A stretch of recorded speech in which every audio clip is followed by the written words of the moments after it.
ليدا نقوسن راسن عدها راسن كداسن توقاسن عدق الصبزل أراراي يقرفولنا صبغ اللوات تقراي نحارر راي تولدنا نحارر نحارر راي تفترنا نحارر نحارر راي تولدنا نحارر نحارر راي تفترنا نحارر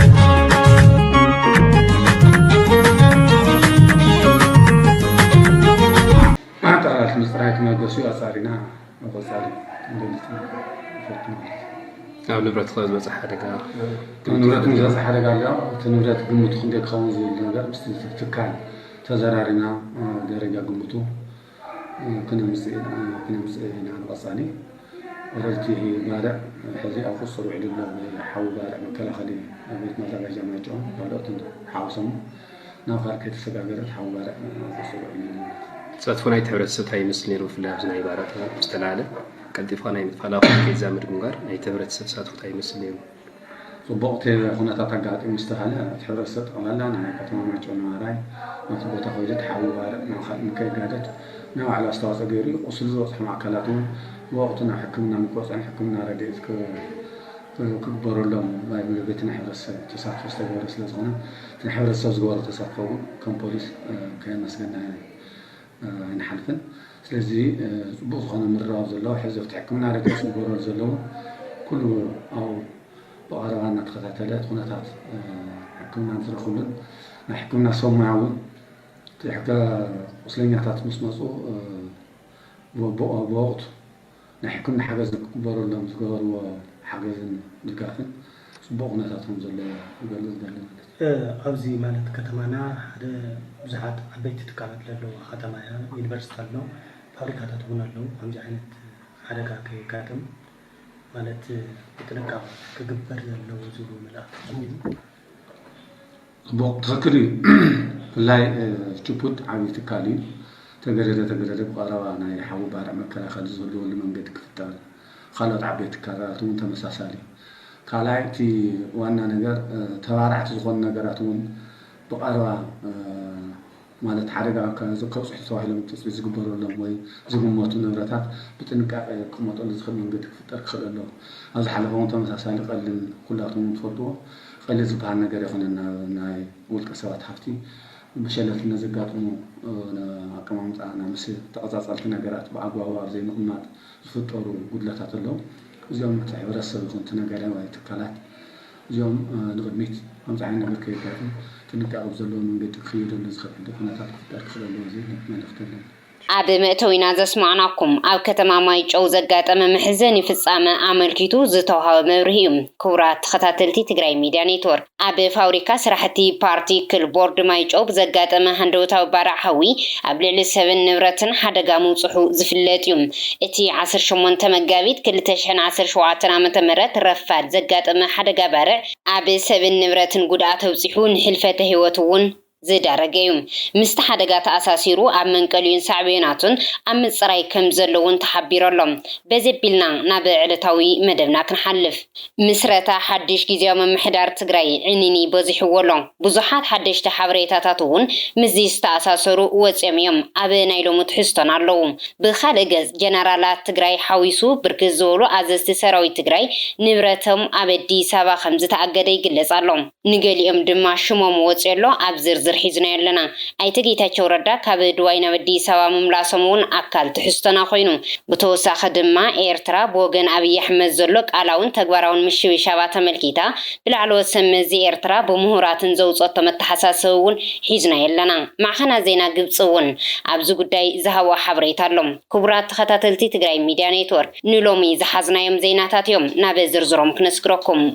جزياوي من محدار تجري كم بحدش عبد متياشي زركب جزية ناي من وحرك يغوص يخمز صدق دما كحبر كنيم نزيد مع كوميتي 15 استجلس أخوينم مستر فتحي هنا عريا سلاسي التمرحو كوميتي كم زخون إيز الرب زلون ببريزيدنت جزياوي من محدار تجري زمرح جزياوي من محدار تجري نحدا عمتن شدش تورح من نوح مدى كم زلوني قلص اللوم نايزي وانا علامة زترفت حوحات جميع خاهلونا نمبقى عيزولون اللوم አብይ አሕመድ ቅድም ክብል ምስ ሕወሓት ጊዜያዊ ምምሕዳር ትግራይ ናይ ምጥያሽ ዝነበሮ ኮታ ንባዕሎም ብምግዳፍ ባዕሎም ንባዕሎም ክባልዑ ዝገብሮ ሜላ ጽቡቕ ከይድሉ ይብሉ ብዙሓት ኣብዚ ሕዚ ዘጣይሽ ዘሎ ጊዜያዊ ምምሕዳር ትግራይ እውን ካልእ ሕወሓት ናይ ምፍራስ ዕላማ ከም ዘለዎ ሕወሓት ኣብ ክልተ ገሚዕኻ ፍርቂ ንምግባር ዓሊሞም ይንቀሳቐሱ ከም ዘለዉ እዮም ዝገልጹ ዕድመ መናውሒ ሰነድ ተጻሒፉሎ ክልተ ሰብ ሞያ ሕጊ እዮም ጽሒፎሞ شموم كنت أقسمينا وربصن حلنا مالت أب كالوت مدبات مالتي فلوتات يوم فلتنا يومينا كلت يوم صحيفة مو هانا أرأي سلاسية بحال سويتي جديون تيموتيوس ناي فتح منستر كوي نازل جديون وصاقو دا منستري سويتو فتح منستريا زيا التمرحو تيمينيرو كلت تقالوت سمويا صحيفة مو نسان دا مرحاتو ترقيق وصيله ناي حد عامة شدش تورحن يزبل تمنوح حد عامة هنا يكون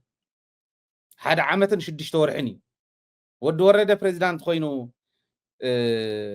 كمرحة تحسب زل حزي حد عامة شدش تورحني مالت منالو اش نسون إثيوبيا مرصان تكايده أبي أحمد كايد مرصا كنريه هنا ازي هنا رأي سلاسي تبهال كنت مرحو اتوانا علامة وزيز تقمته حوحات مفراسي هاسويت في الاتياب بهمو جيديون ون كوخنا ولا خمزو زغنا زي بالعز قلنا يا قمر الساعة تعلم ني أبي أحمد صراحة ما فتصل زغون تازو وصت حوحاتنا مفراسي حجو اندقنا حوحاتنا مفراس كيدي متصلو مالك كما يجيرم نود ورد حيزوم نخالوت حيزوم كم دا جورو توم قدم حزب بانداتات كوينهم تبتينهم زنيوون حيزوم توم قدم يوزنور نايتس 9 حيزوم حزي بعقم درجة فرق هنقول إنا يلوم يمزام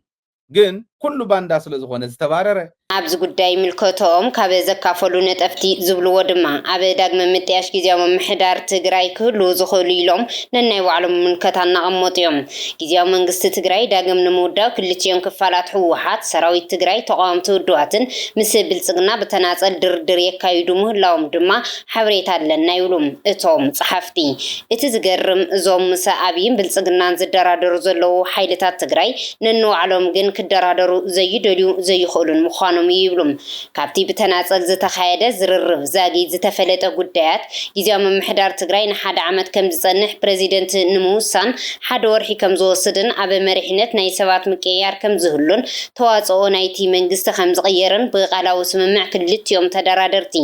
50 ልዕሊኡን ዝነበረ ናይ ሕወሓት ብጽሒት ወንበር ውድቂ ከም ዝኾነን ይገልጽ ነቲ ጊዜያዊ መንግስቲ ንምጥያሽን ቁልፉ ቦታ ንምሓዝን ሕድሕድ ተደራደርቲ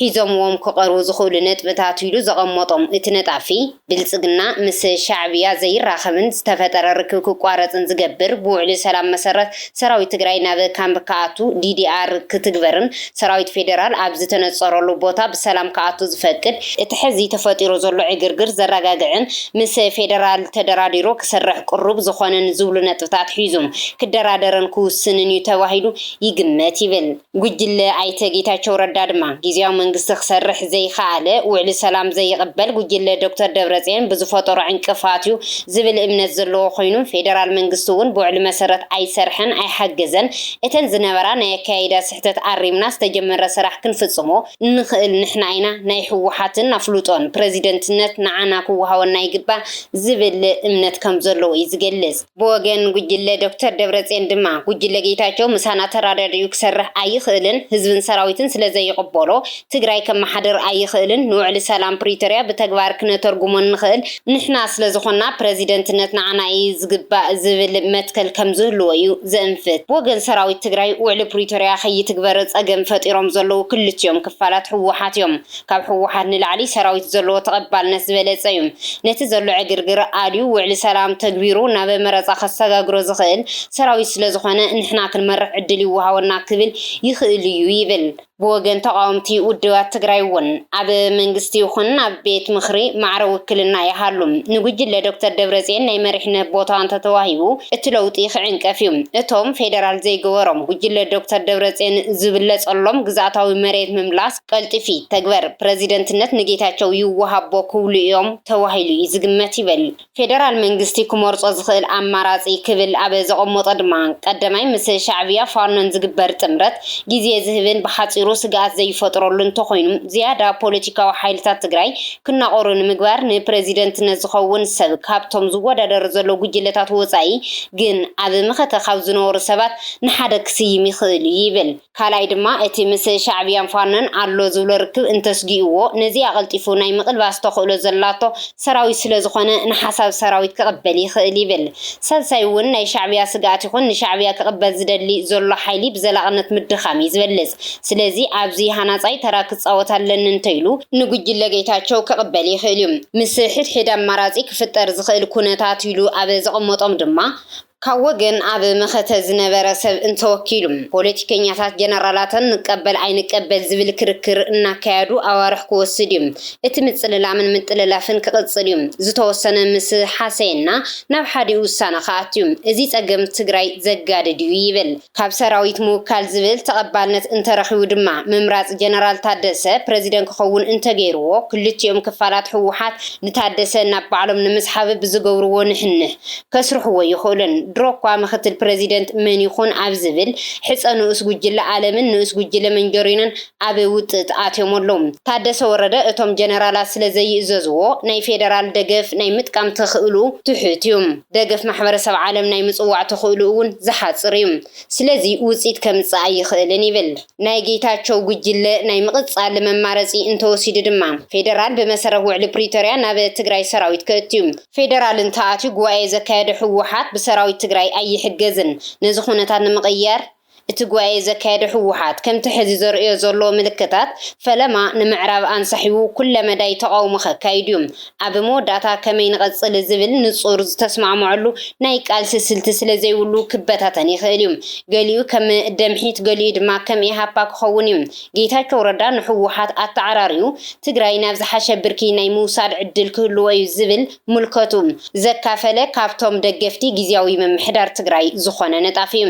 ፕሬዚደንት ይኹን ዝብል ምልከቱ ዘካፈለ ላዕለዋይ መሪሕነት ውድብ ዓረና ነበር ፖለቲከኛ ድማ ፕሬዚደንት ዝኾነ ትግራዋይ ይኹን ካበ ዝኾነ ከባቢ እውን ይኹን ዝተወሰነ ረቑሒታት ግን ከማል የድልዮ ብምባል እቲ ቀዳማይ ረቑሒ ዝገብሮ ድማ ካብ ሓድሽ ወለዶ ብሕትኽትኽ ሽርሕታት ዘይጠልቀየ ካብ ናይቶም ስሳታት ትውልዲ ዘይኮነ መንእሰይ እዩ ይብል ዓቕሚ ዘለዎ ክልላዊ ሃገራዊ ኣህጉራውን ዓለምለኻውን ፖለቲካ ቁጠባዊ ዝርዳእን ዘስተውዕልን ክኸውን ይግባእ ምምሕዳራዊ ስራሕቲ ክፍጽም ተወግሶ ዘለዎ ብሰዓቱ ቢሮኣትዩ ብሰዓቱ ክወጽእ ዝኽእል ካብ ፓርቲ ውግንና ነፃ ዝኾነ ሙሉእ ስሩሑ መንግስታዊ መሓውር ኣብ ምጥያሽን ድሕንነት ህዝቢ ኣብ ምርግጋጽን ክውዕል ዘለዎ ስለዚ ናይ ዝኾነ ውድብ ኣባል ዘይኮነ እንተዝኾን ይምረጽ ይብል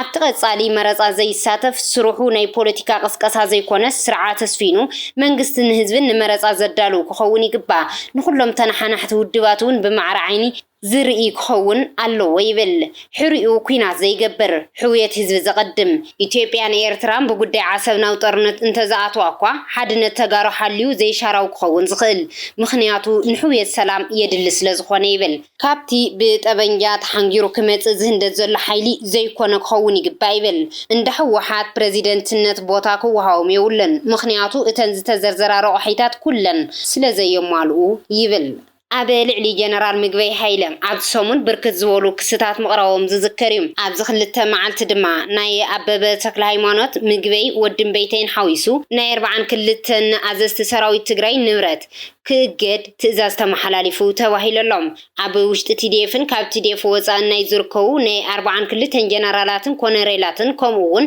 ናይ ዝተፈላለዩ ሰብ ሃፍቲ ንብረትን ከም ዝተኣገደ ቦሌ ክፍለ ከተማ ከም ዝተዘርግሐ እዩ ተገሊጹ ዘሎ ኣብዚ ናይ ንብረት እግድ ተኻቲቶም ዘለው ላዕለዎት ሓለፍቲ ሰራዊት ትግራይ ንሌተናል ጀነራል ፍስሓ ኪዳኑ ፍስሓ ማንጁስ ጀነራል ምግበይ ሃይለ ኮነሬል ተወልደ ዕንበብ ሓዊሱም ናይ 42 ኣመራርሓ ሰራዊት ትግራይ ዘይንቀሳቐስ ሃፍቶም ከይሽየጥ ከይልወጥ ንባንክ ልቓሕ ከይውዕል ካልእ ግልጋሎት ከይወሃወሉ ክራይ ሕድሳትን ህንፀትን እውን ከይግበረሉ ተኣጊዶሎ ናይዞም ላዕለዎትን ማእኸለዎትን ሓለፍቲ ሰራዊት ትግራይ ድሕሪ ውዕሊ ፕሪቶሪያ እግድ ተላዒሉ እኳ እንተነበረ ሕዚ ድማ መሊሱ ምክንያቱ ብዘይተነፀረ መንግስቲ ኢትዮጵያ ዳግም ንብረቶም ክእግድ ገይረሎ ነገራት ፈኸም እናበሉ እቲ ንግዜኡ ዋላ እኳ ዕላዊ ካብ ምዃን ህድእ ኢሉ ዝነበረ ኩነታት ሕዚ ዕላው ንምዃን ይቃረብ ምህላው ዘመልክት እዩ ይብሉ ብዙሓት ክስታት ኣብ ልዕሊ ጀነራላት ትግራይ ክስዕቡ እዮም ዝብሉ ርእቶታት እውን እናተውሃቡ እዮም ዘቕርብዎም ክስታት ኣብ ወርቂ ርክብ ምስ ግዳማውያንን ኣብ ተፈጻምነት ውዕሊ ፕሪቶሪያን ከም መክሰሲ ክጥቀምሉ ከም ዝኽእሉ ገለ ተንተንቲ እናመላኸቱ እዮም ውዕሊ ፕሪቶሪያ ከይትግበር ካብ ዕንቅፅና ኣብይ ኣሕመድ ብዝዘለለ ስንፍና መራሕቲ ትግራይ ክፍተት ስለ ዝረኸበ እዩ ብምባል እንተኾነ ስርዓት ብልፅግና ግን ሰራዊት ንምብታን መሪሕነት ትግራይ ንምሸርሻርን ይጥቀመሉ ከም ዘሎ እዮም ዝገልጹም መሪሕነት እንተተወቲኑ እኩብ ፍረ ዘለዎ ለውጢ ከምፅእ ዓቕሚ ከም ዘይብሉ ብምሕባር ብፍላይ ድማ ጉዳይ ምፍራስ TDF ብጥቡቕ ትኩረት ዝጠልብ እዩ ዝብል ድማ ሃይለ ደደቢት እዩ ኣብ ስግሮዶብ ይብለሎ ምስ ኤርትራ ይብለሎ ምስ ወርቂ ይብለሎ ወርቂ በዓል ምግበይን ግብረ አበሮቹን ተባሂሎም ዝወፁ እዮም ምስ ፋኖ እውን ምግበይን ግብረ አበሮቹን ተባሂሎም ዝወፁ እዮም ምስ ኤርትራ ጆን መዲድን ወድን በይተይን ያትፅበ ዘላ ኣነ ይፈልጣ የብለኩም ኣለኹ ፈልጣየ ታዝወፀት ሓበሬታ ኣላትና ጭቡጥ ሓበሬታ ኣለና نودم بيتين جون مديدن مس إرترا تحيزهم خصوهم يوم دحر مقبي نما شوية مس سقردوبن مسناي نقد حاتين مسين مس ورقة تحيزهم خصوهم خالقتهم كون خديهم كوصلي من فسامانجس مسناي وصا تحيزهم خصوهم زولوا يزارب زلو خايل سناي وصا أقول لكم وصا زلو سراويت دو مس وصا زلو عزز سراويتنا كالو تهاجرات تراخيو براتيم صدق زعد درونيم صدق صار درونيم صدق هلوه إثيوبيا خفرس كولي بريتوريا سلا زفرس زلو نزبلنا زلو كم تام جمريا زولكم يا بريتوريا يتفصمن نهايله بريتوريا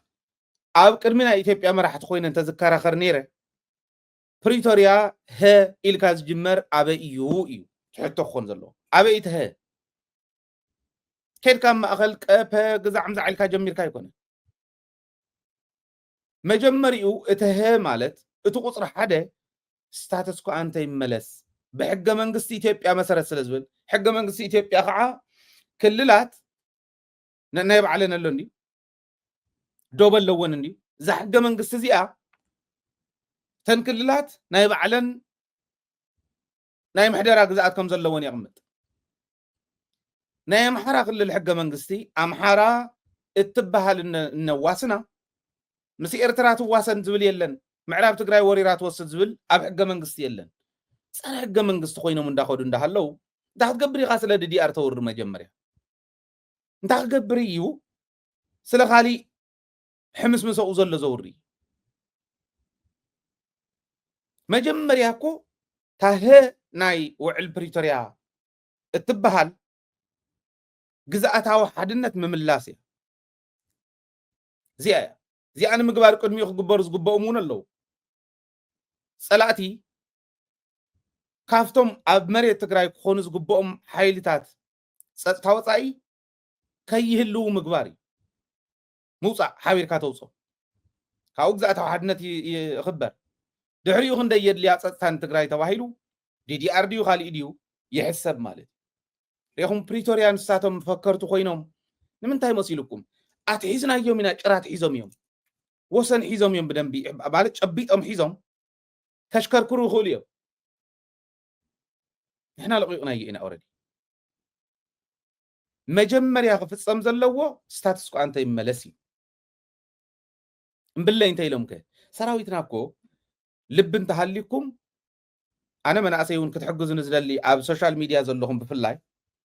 أب سوشيال ميديا إني تعبدة تنبر تهزبكو أما تقوليني حجون أما تقولني أما حبراو ميديا زني حمس مسجن حد النتنا خبتني غل نتي اللي حد نتي بتنو بتون اللي تكع هزوهم الرعي غل بتون اللي تزلوا تقرأ هزوهم الرعي غل لكم زبالة لبن تحليكم نتعدي نحسب الله أنت خوينا كلنا اسك حسابه سراويت تقرأ إن دهالو أنكر سراويت إن دهالو نادينا ሃገርና ክነረጋግጽ ወይ ድማ ምናልባሽ ዋላ ብሉዝ ፌደሬሽን ብኮንፌደሬሽን ኢና ንጽጋዕ ምስ ኢትዮጵያ እንተ ኮይና ንጸንሕ እንተ ኮይና ብኮንፌደሬሽን እምበር ፌደሬሽን ዝበሃል ድሕሪ ሕዚ ዘይሕሰብን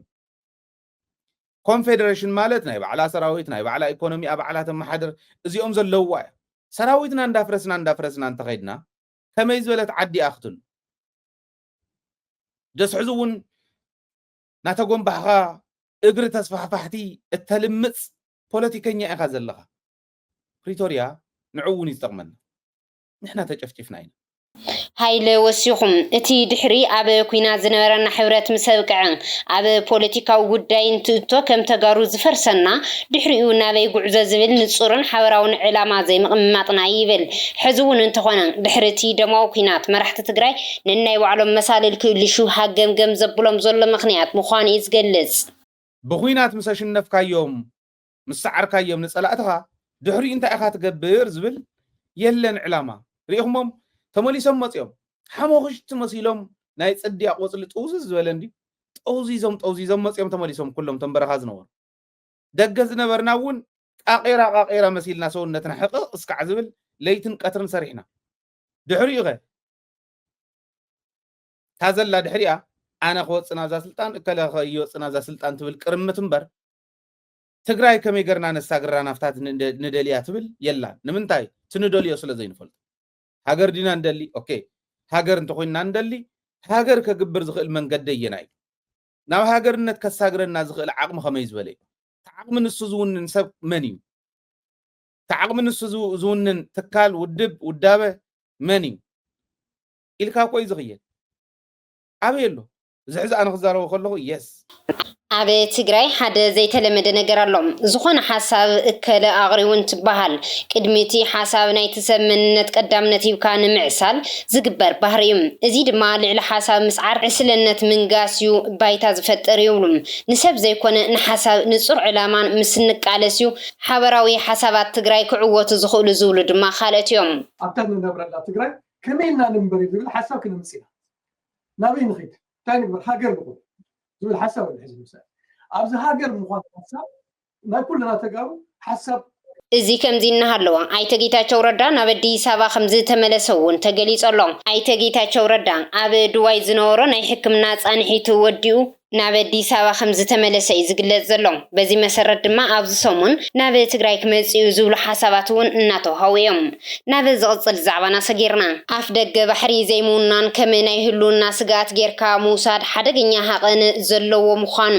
ኤርትራ ጠንቂቓ ቀዳማይ ሚኒስተር ኣብይ ኣሕመድ ብሓሙስ ንፓርላማ ኢትዮጵያ ብዝሃቦ መብርሂ ኣፍ ደገ ባሕሪ ንኢትዮጵያውያን ናይ ህልውና ጉዳይ ክብል ምዝራቡ ዝፍለጥ እዩ ብወገን ኣስመራ 15 መጋቢት 2017 ዓመተ ምህረት ኣብ ዝወፀ ቀጥታዊ ግብረ መልሲ ዝመስል ሓፂር መግለጺ ርኡይተ ኣብይ ዝተጋነነ እዩ ዝብል እዩ ሚኒስትር ዜና ኤርትራ ኣብ ኤክስ ዘውፅኦ ጽሑፍ ኣፍ ደገ ባሕሪ ዘይብለን ሃገራት ናይ ህላዊ ሓደጋ ኣለወን ዘስምዕ ትንተና ቦትኡ ዝሰሓተ ጨለነት ትሕዝቶ ዘይብሉ ጓንጓ ምግናን ምዃኑ እዩ ዝምጉት ብትሕዝትኡ ሓደገኛ ንጥዑይ ክልተኣዊ ርክብ ይኹን ነቲ ኣብ ሕድራት ክብረታት ዓለም ለኸ ሕግን ዝተመስረተ ዘዋዊ ምትሕግጋት ዝጻረር ይኽብል ሚኒስትር ዜና ኤርትራ የማነ ገብረ መስቀል ኣብ ናይ ኤክስ ገጹ ኣብ ዘውፅኦ ሓፂር መልእኽቲ ኣስፊሩ እዩ ኤርትራ እቲ ብወገን ኢትዮጵያ ብዛዕባ ኣፍ ደገ ባሕሪ ዝወሃብ ዘሎ መግለጽታት ከም ዘሰክፋ ክትገልጽ ምጽናሓ ዝፍለጥ እዩ ሚኒስትር ጉዳያት ወፃኢ ኤርትራ ዑስማን ሳልሕ ብሰሉስ ኣብ ኣስመራ ንዝርከቡ ኣምባሳደራት ወከልትን ሃገራት ወፃኢ ኣብ ዘካየዶ ዘይልሙድ ኣኼባ ብወገን ኣዲስ ኣበባ ዝቃላሕ ዘሎ ብዲፕሎማሲ ይኹን ብወተሃደራዊ ሓይሊ ኣፍ ደገ ባሕሪ ማዓስከር ሓይሊ ባሕርን ናይ ምርካብ ግግይ ሽውሃት ንኤርትራ ከም ዘቆጥዓ እዩ ኣብርሂ ነይሩ ኢትዮጵያ ንላዕላውነት ግዛእታዊ ሓድነት ጎረባብታ ከተኽብር ማሕበረሰብ ዓለምን ኣገደስቲ ኣካላትን ፀቕጢ ክገብራላ ኤርትራ ትምሕፀን ክብል እውን መፀዋዕታ ቀሪቡ እዩ ኣብይ ኣሕመድ ኣብዚ ናይ ሰሙን መግለፂ ኢትዮጵያ ብዘይ ኩናት ኣፍ ደገ ባሕሪ ክኽፈተላ ከም ትደሊ ብምግላጽ ዋንነት ኣፍ ደገ ባሕሪ ምሕታት ግን ከም ነውሪ ዝቁፀረሉ ግዜ ግን ኣውቂዒ እዩ ምባሉ ኤርትራ ትቃወሞ ብተመሳሳሊ ሓይሊ ዕማም ቀይሕ ባሕሪ ዝተሰመየ ጉጅለ ኤርትራውያን ምሁራት ነቲ ኢትዮጵያ ኣብ ዝቐረበ እዋን ብዛዕባ ምርካብ ኣፍ ደገ ቀይሕ ባሕሪ ዘቕረበቶ ጠለብ ብታሪክ ዘይቁንዕን ብሕጊ ዘይምኽነን ብምባል ብትሪ ነፂግዎም እቲ ዝወፀ ሓድሽ መጽናዕታዊ ሓተታ ቀዳማይ ሚኒስተር አብይ አሕመድ ب13 ጥሪ 2023 ዓመተ ፈረንጂ ኣብ ቅድሚ ባይቶ ሃገሩ ቀይሕ ባሕሪ ተፈጥሮኣዊ ዶብ ኢትዮጵያ ምዃኑ ዋንነት ባሕሪ ጉዳይ ይላው ምዃኑ ድሕሪ ምግላጹ ምዃኑ ይገልጽ። እቲ ብትሽዓተ ኤርትራውያን ምሁራት ዝተጣየሸ ሓይሊ ዕማም ነቲ ኢትዮጵያ ዘቕረበቶ ምጉት ብዓይኒ ታሪኻዊ ጂኦግራፊያዊ ሕጋውን ቁጠባውን ኣረኣያታት ተንቲኑ እቲ ዘቐመጦ መደምደምታ ድማ ነቲ ሰበስልጣን ኢትዮጵያ ዘቕረቦ ትረኻ ዝብድህ ምዃኑ ዝገልጽ። እቲ ጸብጻብ ቀዳማይ ሚኒስተር ኢትዮጵያ ካልኦት ኢትዮጵያውያን ልሂቃንን ዋንነት ቀይሕ ባሕሪ ኣለና ክብሉ ዘቕረብዎ ምኽንያታት ዘይቅኑዕ ብመርትዖ ዘይድገፍን ምዃኑ ብዝርዝር ሓተታና ኣረጋጊጹ ይብል። ዋንነት ሕቶ ባሕሪ ንላዕላውነት ግዛታዊ ሓድነት ኤርትራ ውፁእ ምስትንዓቕ እዩ ክብል እቲ ሓይሊ ዕማም ኣጠንቂቖሎም። ብምቕጻል ኣህጉራዊ ሕጊ ባሕሪ ኣልቦ ዝኾነ ሃገራት መሰል ተጠቃምነት ባሕሪ ከም ዘለዎን ከም ዘረጋግጽ እንተኾነ ኣብ ልዕሊ ግዛታት ገምገም ባሕሪ መሰል ዋንነት ኣይህብን ክብል ይገልጽ። እቲ መጽናዕታዊ ሓተታ ዓንቀጽ 125 ሕቡራት ሃገራት ኢትዮጵያ ተጠቃምነት ባሕሪ ምንት ክትረክብ ምስ